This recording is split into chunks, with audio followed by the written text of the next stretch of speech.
पैसों की कहानी। एक समय की बात है, एक मगरमच्छ था जिसका नाम घोंचू था। घोंचू नदी के किनारे रहता था और उसका सबसे बड़ा शौक था पैसे। वो लोगों को नदी में नहाते हुए देखता था और सोचता था, काश मेरे पास भी इतने सारे पैसे होते। एक दिन घोंचू को नदी में एक चमचमाता हुआ पर्स मिला।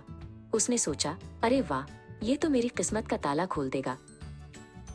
उसने जैसे ही पर्स खोला, उसमें से ढेर सारे नोट बाहर आ गए। घोंचू खुशी के मारे उछल पड़ा और उसने तुरंत उन पैसों को गिनना शुरू कर दिया।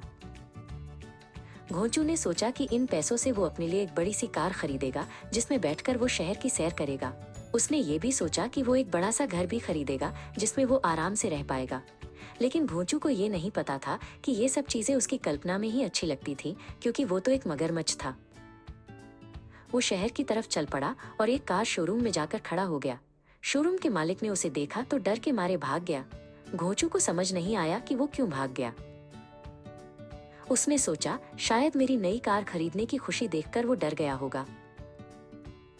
घोंचू ने फिर एक घर खरीदने की सोची और एक बड़े से बंगले के पास पहुंच गया। वहां भी घर के मालिक ने उसे देखकर दरवाजे बंद कर दिए। घोंचू को अब गुस्सा आने लगा। उसने सोचा, ये लोग मुझे पहचानते ही नहीं हैं, क्या करूं? आखिरकार घोंचू थककर वापस नदी पर आ गया।